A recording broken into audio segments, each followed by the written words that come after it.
Hey everyone, how's it going? Welcome to another video from JP Tech. I know it has been a while since my last video, but we are back, and today we're looking at the Ryzen R7 3700X. I'm running this processor basically out of the box stock, auto voltage, auto multiplier, all that. The only thing that I did do was ensure that the fabric speed is at 1800 megahertz, and that is locked in with the memory speed right now. I'm running G.Skill 3600 CL16 BDI memory, and otherwise everything's running pretty stock. I am running this on the Asus X470 Hero Wi-Fi. This is the Crosshair 7 motherboard. It is running the latest BIOS from Asus. I am running all the latest updates on Windows, including the 1903 cumulative update. I'm running the latest chipset driver as of this week as well from AMD. This CPU and motherboard is also paired with my EVGA Black Edition 2080 Ti. It is running an overclock.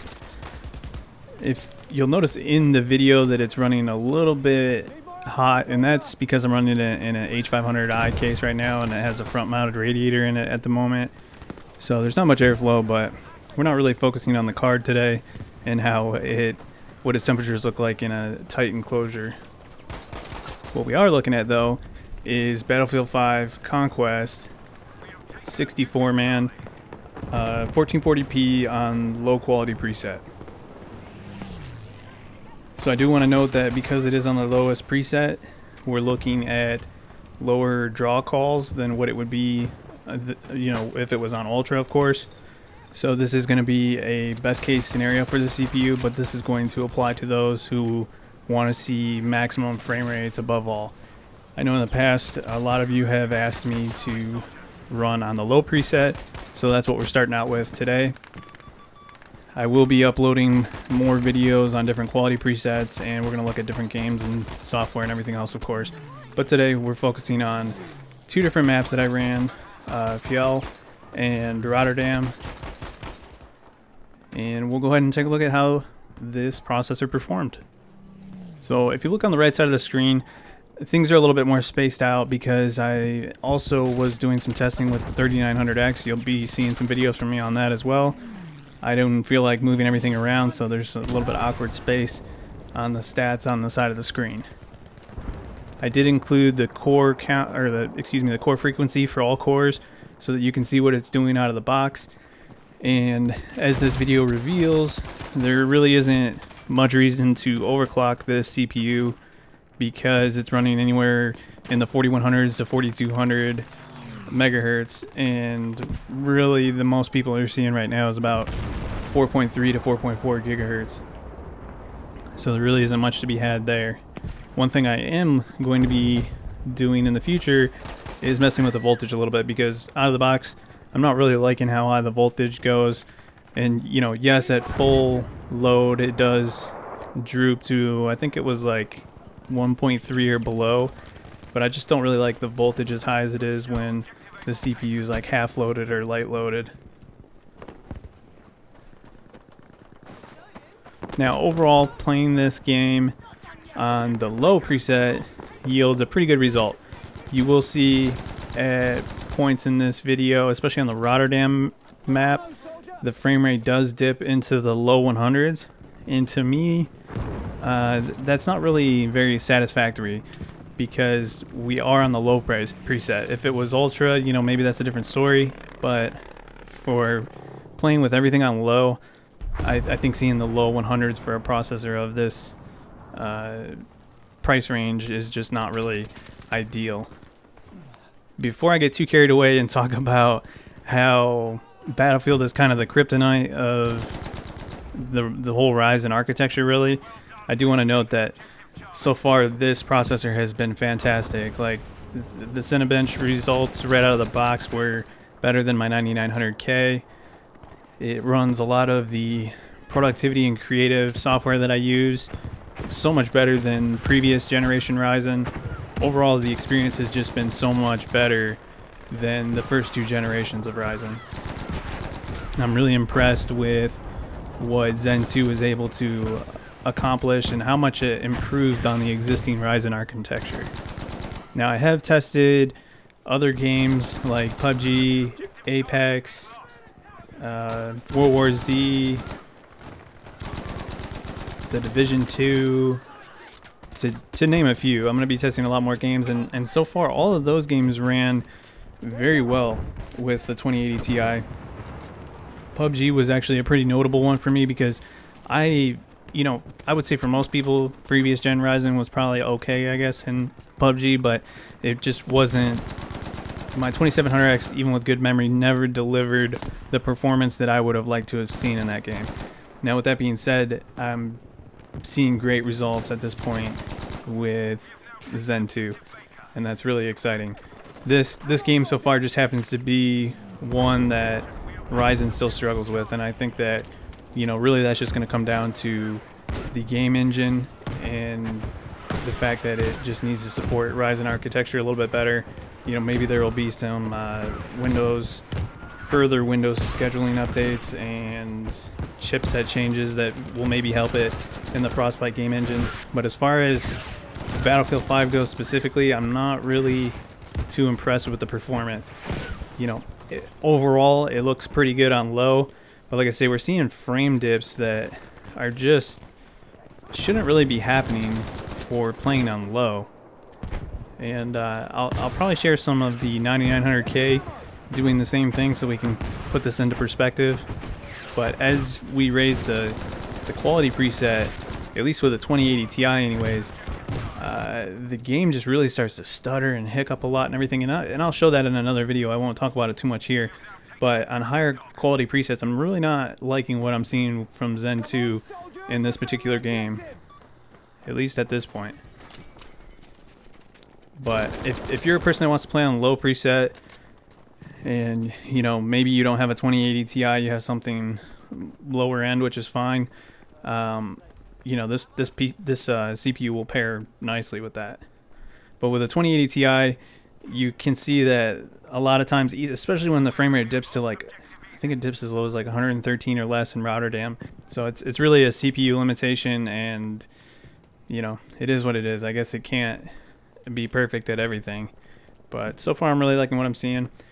I just wanted to get you guys this low quality preset video out first. We'll be looking at different presets. Might go to high next. If you guys want to see medium, let me know, but I think I'm gonna go high, and then ultra, maybe put that in the same video. And we're also gonna have some 3900X footage as well. We're gonna look at a bunch of different games. I like to give you guys real world scenarios of actual gameplay and not focus on little single player bits and focus too much on building graphs and repeatable scenarios, because ultimately majority of the people that are playing a game like this are playing in the multiplayer. And some reviews out there might show that this processor gets kind of close to a 9900K, maybe even in a way that it might not matter to some people. But as soon as you get into Conquest, everything changes. I even went and ran some of the single player war stories, and I got a lot better frame consistency and everything else when I was playing on Ultra. And then when I come into Conquest on Ultra, it's just a mess. It's not a very good experience. So I just really like to share these real world scenarios for you guys so that you can see what it actually looks like, what the different usage looks like, what the frame times are looking like, all in real time. And then you can make your own assumption on whether or not it fits what you're looking for. But I think a lot of the tables, even when they include frame times, they're focused on a small scenario, and I get why they do it. They have a whole lot of GPUs and CPUs to test, and it takes a lot of time even when you're doing a couple few minute runs. And my thing is it's just not revealing enough. It's not telling the whole story. So we're going to look at a lot of games in depth. But anyways, enjoy the rest of the video. Let me know what you guys think in the comments below. Let me know what you guys want to see from the 3700X and the 3900X. And I'll see what I can do. Thanks for watching. If you like this video, give me a thumbs up, please. If you want to see more from JB Tech, hit subscribe. And until the next video, guys, I'll see you around.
Capture the objective!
Bleeding agony! Medic!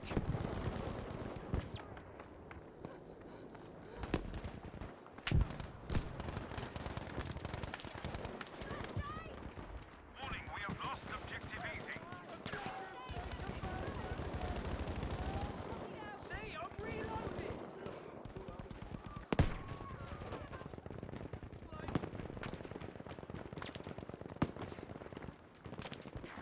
Capture the bloody objective!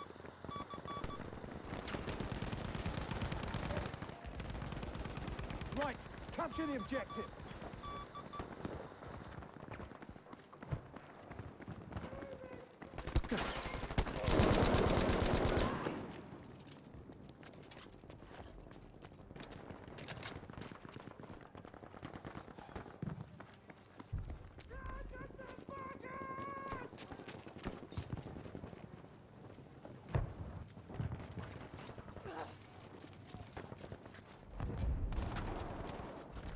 Objective dog is now ours.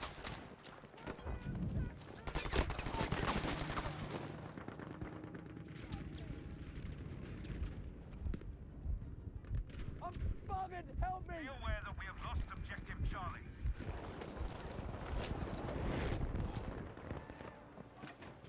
Thanks, old bean!